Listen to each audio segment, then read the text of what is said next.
the cover. Cameron, how you doing? Good to see you. Chairman?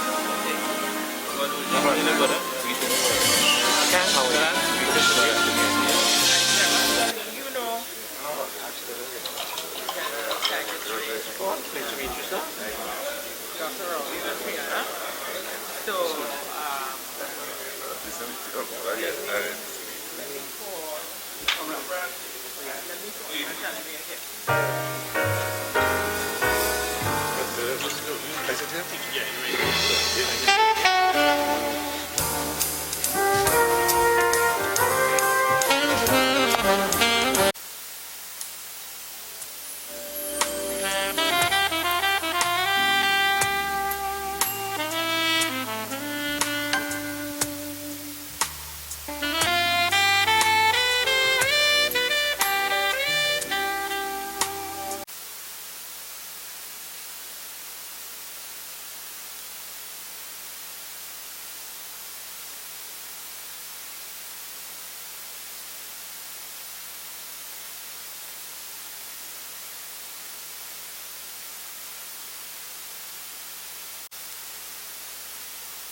this very important and significant signing ceremony of a Memoranda of Understanding between the People's National Movement and the Joint Trade Union Movement regarding trade unions in governance in Trinidad and Tobago. Let me first of all welcome members of the media, welcome all of you to this evening's engagement. But before we go into the exercise itself, let me do a bit of a housekeeping by introducing members of our team and have Dr. Rowley introduce members of his team so that we can all get a sense of who are here this afternoon. Representing the Joint Trade Union Movement here this afternoon, delegated to do this signing, and I will start from my immediate right, and I will allow the various comrades and sisters to introduce themselves and their union, starting with my comrade at my immediate right. Good evening, everyone. David Anson, President, Trinidad and Tobago Unified Teachers Association. Good afternoon, Christopher Henry, President of the Steelworkers Union of Trinidad and Tobago. Good afternoon, everyone. Ozzy Warwick, Chief Education Research Officer of the TU and Secretary to the Joint Trade Union Movement. Good afternoon, everyone. I'm Charmaine Sedeno Allen. I represent Banking Insurance Workers General Union, Central Exec Trustee. Good evening, everyone. I'm Deborah Frederick, and I represent, like Charmaine, the trustee on the BIGW leg of the JTUM.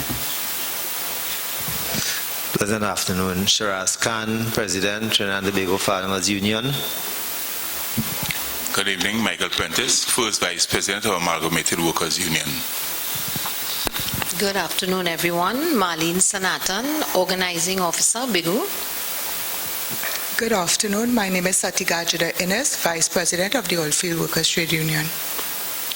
Good afternoon, everyone. My name is Robert Benasia, President of the Industrial, General and Sanitation Workers Union.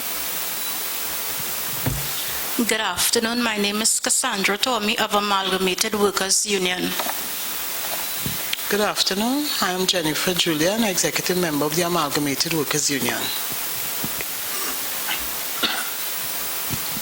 Good afternoon, everyone. Michael Jordan, Industrial and General Sanitation Workers Union. Good afternoon, everybody. Anton Baron, Big Woo. Good afternoon, everyone. My name is Chanel Cabrera, and I also represent Banking, Insurance, and General Workers Union. Good afternoon, everyone. My name is Peter Morris. I'm the Assistant Secretary General of Seamen and Waterfront Workers Trade Union. Good afternoon. My name is Ram Kumar Narayan Singh. I am the Second Vice President of Steelworkers Union. Good afternoon. Marlon Brandon, representing Steelworkers Union of Trinidad and Tobago. Good afternoon, everyone. Raymond Huggins, OWTU. Good afternoon, all. Richard Lee, Trustee, Oilfield Workers Trade Union. Good afternoon, Colvin Jacob, Farmers Union. Good afternoon, Andrew Weisman, Estate Police Association of Trinidad and Tobago. Good afternoon once again. I am Ansel Roger in the capacity of the leader of the Joint Trade Union Movement this afternoon. Good afternoon to everyone. Welcome, members of the media. My name is Keith Christopher Rowley, political leader of the People's National Movement and leader of the opposition Trinidad and Tobago.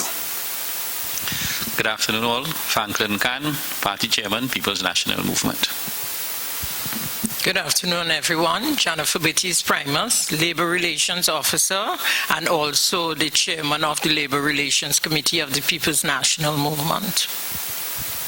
Good afternoon, everyone. Ashton Ford, General Secretary of the People's National Movement. Good afternoon, everyone. I am Bernard Cropper, Vice Chairman of the Labor Relations Committee of the People's National Movement. Good afternoon, everyone. My name is Mr. Paul Mangolas, Secretary of the Labor Relations Committee of the People's National Movement. Good afternoon, everybody. My name is Lynette Ward, People's National Movement, representing the Women's League arm of the movement. Keith Toby, Member Labor Relations Committee. Afternoon, Douglas Williams, Member of the Labor Relations Committee of the PNM. Good afternoon. My name is George DePina, member of the Labor Relations Committee. Good afternoon, everyone. I am Ronald Brayton, member of the Labor Relations Committee of the People's National Movement. Okay, let me start by giving a background as to what brought us to this point. But before I do that, I want to share a quote with you here this afternoon, and it is by Suniti Maharaj, and it was captured in an article in last Sunday's Express, and it goes as follows. The moment is now before the election. It is time to negotiate, not after, when constitutional arrangements and culture conspire to eliminate us from the power equation. So alien is this notion of negotiated interests that when presented with the platform of the CLICO policyholders group, the political leader of the People's Partnership described it as blackmail. One wonders whether she applies the same term to negotiations with the political financiers behind closed doors. It is a sign of our maturing democracy that interests are getting together to present their own manifesto to political parties. And another end of quote, and another quote, open. The time to question, evaluate, critique, negotiate, and extend public commitment is now. End of quote. I want to also say that this certainly is not a last-ditch effort, or this engagement did not start in the 2 weeks leading up to the general elections. But I wanted to make the point that, like Suniti Maharaj, we thought that it is necessary, we in the Joint Trade Union Movement, that it is necessary for us to examine all of the political parties that are vying for government in this general elections. And certainly, when we started discussions sometime in September last year, we knew that despite what we were experiencing despite whatever they said, that's the People's Partnership, or whatever was left of it at that time, we knew that there bound to come a time when the election will be called. And therefore, we felt that we should have engagement with the leader of the opposition and the political leader of the PNM with respect to his party's views on labor matters.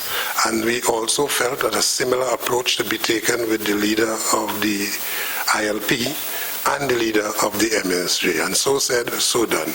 We have had no less than 3 engagements with all of the above. And out of those engagements, I'm happy to announce that we have made enormous success.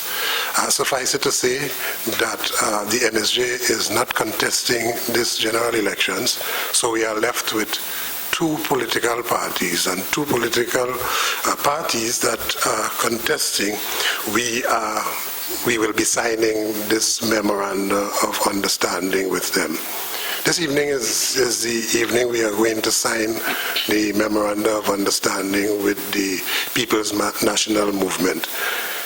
Insofar as our engagement is concerned, we had presented to the PNM, like the other parties, the trade unions' view, the joint trade unions' view on how we view trade unions in governance. What sense it would make that we would have campaigned long before the political campaign started, spoken about all of the negative impact with respect to the exploitation of this system of governance by those who are now in government, and therefore advantage taken on workers across the country's workforce. And then when election bell ring, we do not put our position forward. And it is on the basis of the absolute clarity we wanted to bring to that issue and to have us hear what is the PNM's position. We started that engagement. And I am happy to announce this evening that there isn't generally much difference in terms of what the Joint Trade Union Movement is saying and what the PNM is saying. Hence the reason why we can come to the point to sign a memorandum of understanding. I also want to say that for us in the Joint Trade Union Movement, and by the way, may I take the opportunity to describe this Joint Trade Union Movement? It represents a broad cross-section of trade unions across the country, and not only across the country, but in all of these sectors, and also represented in this JTUM is members of civil society organizations.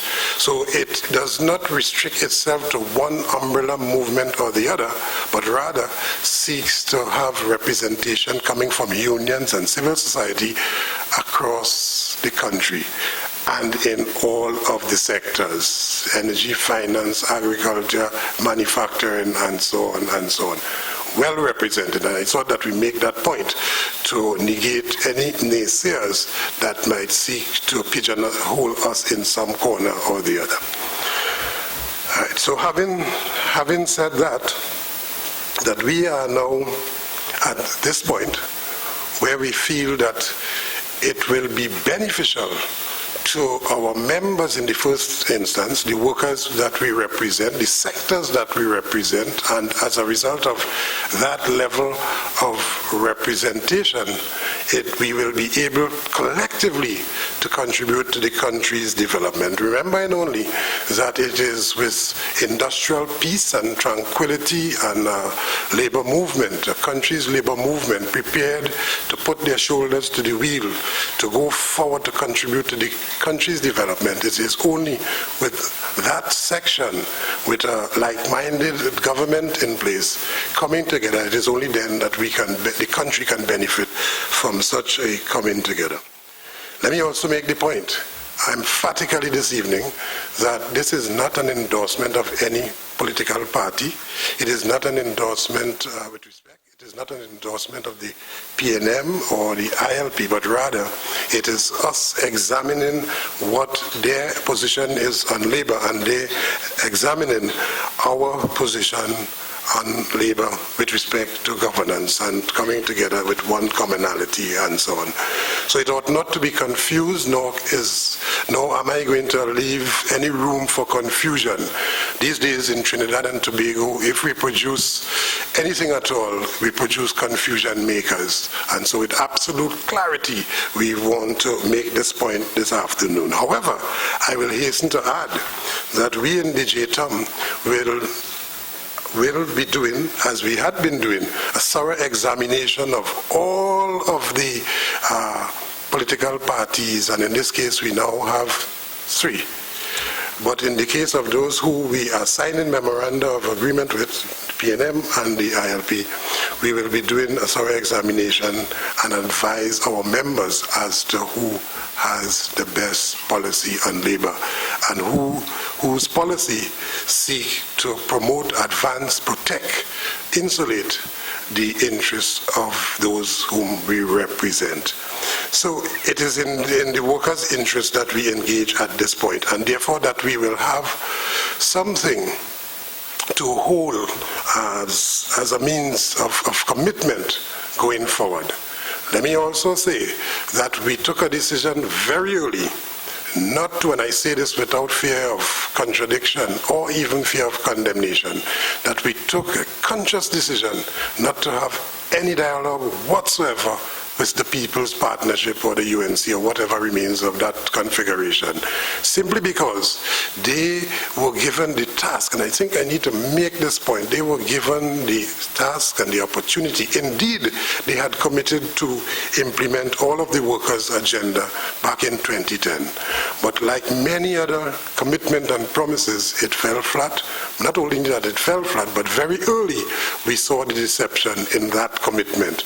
And what followed was an attack on the very people, the very trade union movement which promoted and advanced their getting into office so that they could have advanced the workers' agenda. That did not happen. And certainly I must also further the point to say that we even send people in the government with specific mission. Such a person, well, let me just back up and say that when we recognize what they were about, which was diametrically opposed to what we were about, and certainly what the country expected, we immediately left that arrangement. But one of our persons who was sent on the specific mission defected to that enemy territory, and the rest is history. We are happy today, this afternoon, if I can make that point again, and certainly we'll be happy next week when we sign the memorandum of agreement and we would have completed the circuit of discussions with the political parties and so on. Labor involvement in the issue of the country's governance is very important, and I must underline the point that very early in these discussions we got concurrence and agreement that that is not an issue insofar as the PNM is concerned, and we got that from none other than the leader of the opposition and the political leader of the PNM, Dr. Rowley himself. And so we have condensed it into a document which we are going to be signing this afternoon. I want to pause here and give opportunity for Dr. Rowley to make his comments. Again, to all members who have gathered here this evening, members of the Joint Trade Union Movement, members of the PNM's Labor Relations Committee, and members of the media who are observing our archival event here this evening. We do not normally get this opportunity to put on record our appreciation for labor's involvement in national development, so today is one such special occasion. I simply want to point out that the people who are on my left here, beyond the chairman, they hold office and appointment in the PNM under our constitution, in which is to be found the Labor Relations Committee, which indicates or ought to indicate that even in the formation of the constitution of the PNM, which is going to be 60 years old this year, there is a recognition recorded that labor is an integral part of the national development that the PNM acknowledges. And wherever we've been, whatever we've done or have not done over the years, it is not too late to acknowledge that we have tremendous benefits to be gained as a country if labor is an integral part of the effort of national development. Good industrial relations and industrial peace are necessary ingredients in national development, especially where productivity issues exist, particularly in challenging times. And I must say here this evening, even as we do this, we are in increasingly challenging times. Some of the stories ahead of us, some of our own making, some beyond our control, portend that the future may not be as smooth and as rosy as we would like it to be. And under those circumstances, we of the PNM, who expect to be the government of Trinidad and Tobago, place great store in the benefits of the work that we've done in the last year or so. We've had the opportunity of sitting down with labor and thrashing out some of the thornier issues, and I must say that we have not seen eye to eye on every issue. There are some issues that we agree to disagree on because we come from different perspectives, because sometimes on some of the issues, the government sees things from one perspective and the wider national management and the workers' representatives might see it in a different way. But there's an ingredient, there's a glue that is required, and that glue is called trust. And as long as government trusts labor to behave responsibly, and labor trusts government to behave fairly and with a commitment to all without special treatment, and that being the tenet of national development that we subscribe to, we believe that all of us can benefit and that we can come together and work even when there are strong differences of opinion, even on policy. Because it's not everything that we're going to agree on, but even when we don't agree on the specific issue, we must not disagree, that we must work together. In our manifesto, we've committed to the tripartite approach, where we would add to this gathering here this evening those who are investors in one kind or another, labor, the government, and the third party, the tripartite, which is the business community in their various forms.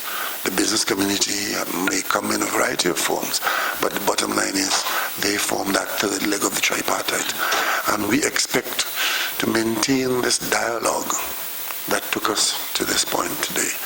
And I am trusting that the trust would be there, that we can all get the best out of this kind of arrangement for Trinidad and Tobago. Failing that, we, rather than being solutions to the country's problems, can become a problem in itself.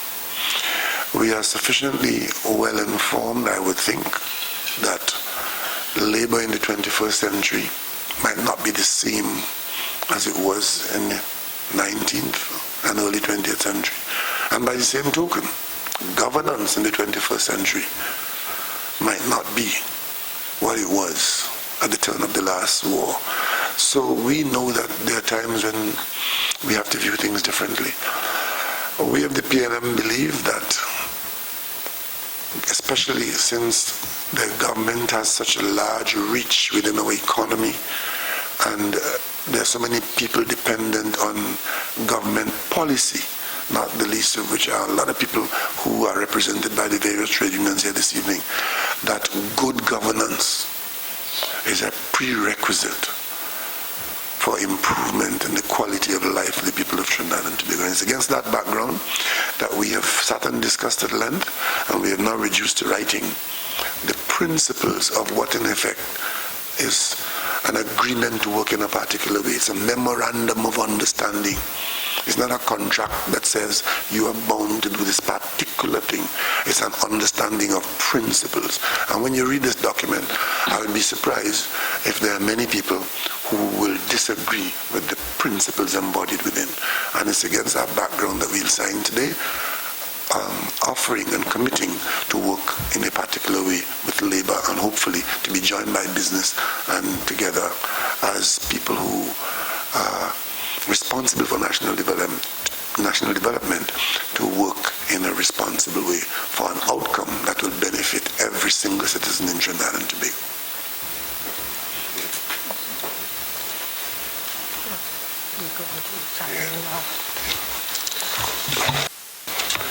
Now we go on to the official signing.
Dr. Rowley would like to present you with 2 copies of the People's National Movement Manifesto.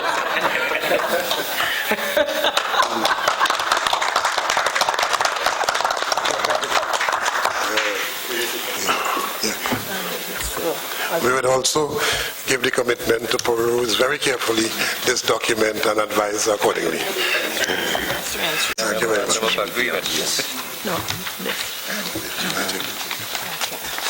A few questions now. Yeah, any questions? Members of the media, the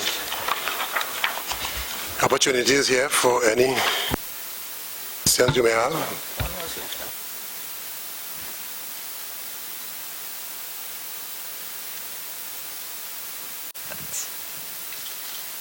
Good afternoon, Kim Bojram from The Express. I do understand what has taken place here this afternoon, but I just want to ask how strong would be the obligation, let's say, if the PNM were to come into government to fulfill some of the things that you've discussed, and what happens if they don't?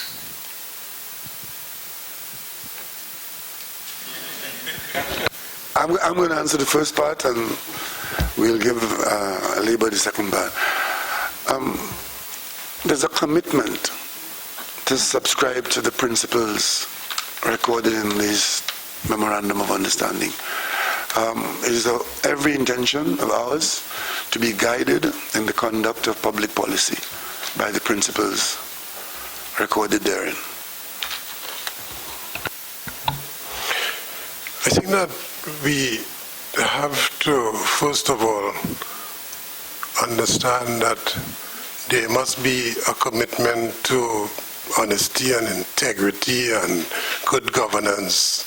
And guided by that, I think we would have very little challenge. We did make the point in earlier discussions that any prime minister or government who holds out the requisite respect for labor and the country's workforce, demonstrated, not just spoken, will be a prime minister and a government that will have little challenge in governing. We have to be very vigilant, as we normally do with any memorandum of understanding or collective agreement. Of course, this is not a collective agreement, but certainly the price of freedom is eternal vigilance. And I think that it has to do with the mutual respect for labor, and out of that we expect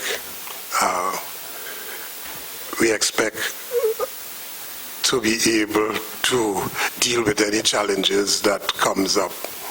Remember, and that is a question that from our standpoint that will always provoke us to say that it was the level of deception that we identified very early that caused not just the breaking away, but the refusal of us in labor to continue down that road. It was not a road in the national interest. We are about national interest and country's development.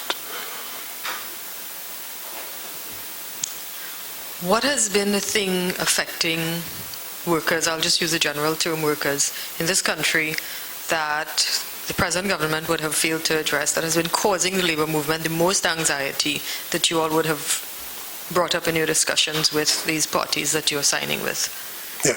Well, remember we had produced a workers' agenda detailing not just workers' issues and collective bargaining and industrial relations act amendments and so on, but specifically what we signed here this afternoon, the issue of governance and what is trade unions' role and involvement in the country's governance at all levels of at the board of management of state enterprises and so on, parliamentary levels, at every level where decisions are taken in the country's interest. We have a lot to contribute, and in that regard, we felt that we were set aside, and that is what started the major problem. There was commitment to deal with issues of amendment to the Industrial Relations Act, issues to deal with the Recognition, Registration and Certification Board, timely negotiations. Now, Rome was not built in a day, we understand that,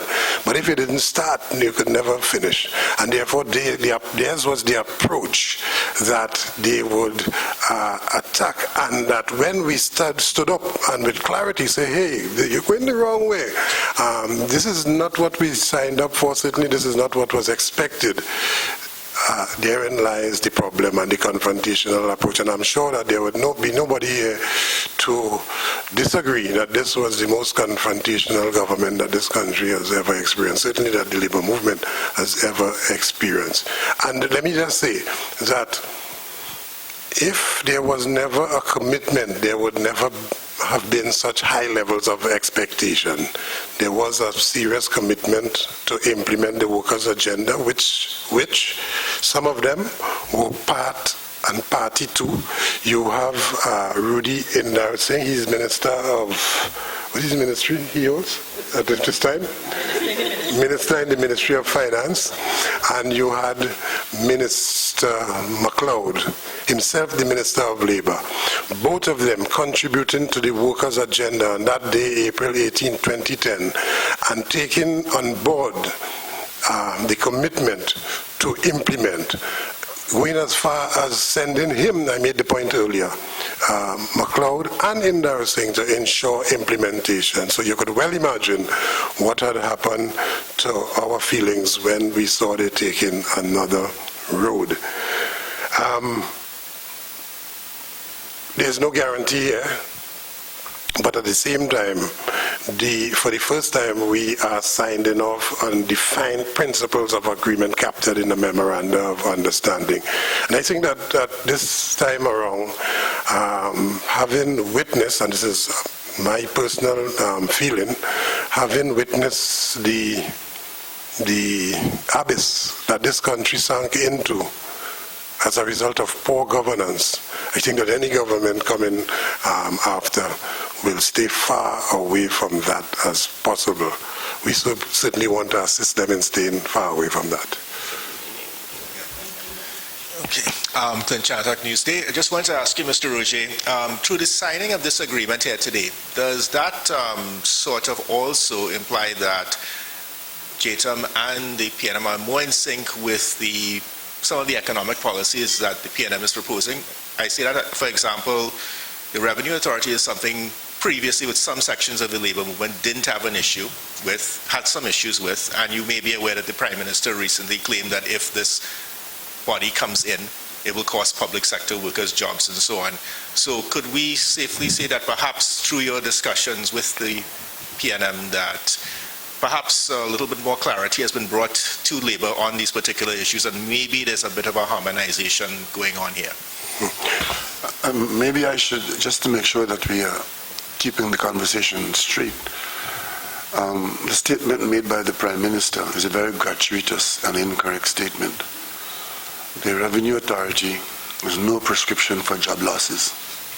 And secondly, the Revenue Authority, as envisaged by us and spelled out in our manifesto, is an agency to be arrived at after proper consultation and respectful consultation with the labor movement involved in that matter. And in 2010, there was virtual agreement. There was one issue which derailed the whole thing, and that was labor's acknowledgement as a bargaining unit in the new entity. And we, at this stage, do not see that as an insurmountable hurdle. Yeah.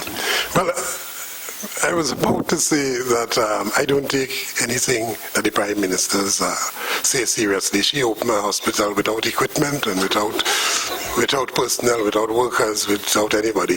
So I don't take what she says seriously. More to the point, that is certainly the type of information that would be welcome by us. We certainly would ensure that there is no job loss as a result of the implementation of any new authority, be it Revenue Authority or any other authority. But I think that the guiding principles, if adhered to, which we just signed off on this afternoon, would certainly put us in a correct place with a correct approach to treating with matters. And the media will be made privy to a copy of what we had signed. As an addendum to what Dr. Rowley has just said, I would want to remind that when the issue of the Revenue Authority came on the table, I was the president of the Public Services Association of Trinidad and Tobago, and we were in agreement with the whole philosophy guiding the Revenue Authority. However, as Dr. Rowley pointed out, the issue that arose was one of union recognition, public officers being given the right to transfer to the new authority with their recognition. And that we don't foresee that being a problem. So that, like Comrade Roche said, I think all of us as citizens take what the Prime Minister say with a huge pinch of salt. Is there any other? Thank you very much. Yes. There's some light refreshments, and I hope you'll participate before you leave. Thank you very much. Thank you.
All right.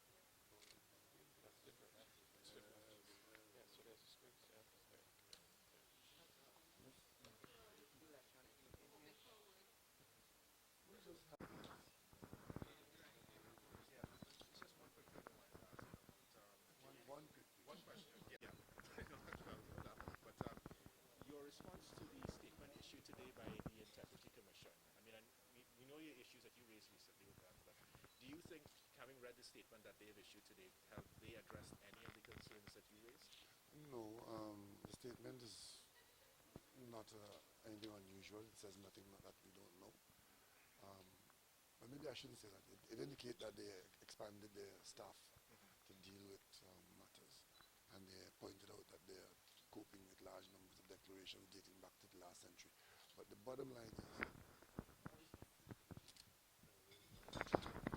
lawyers' advice. And I can make that response available to the media tomorrow. Okay.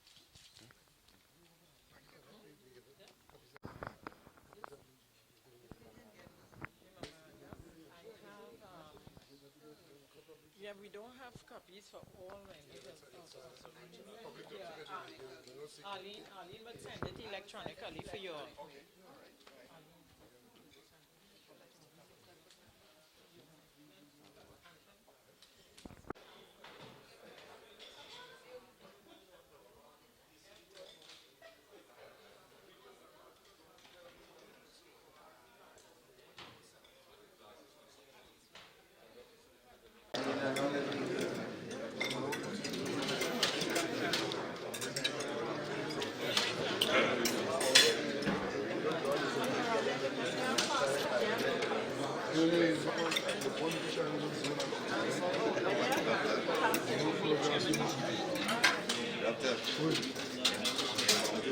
Somebody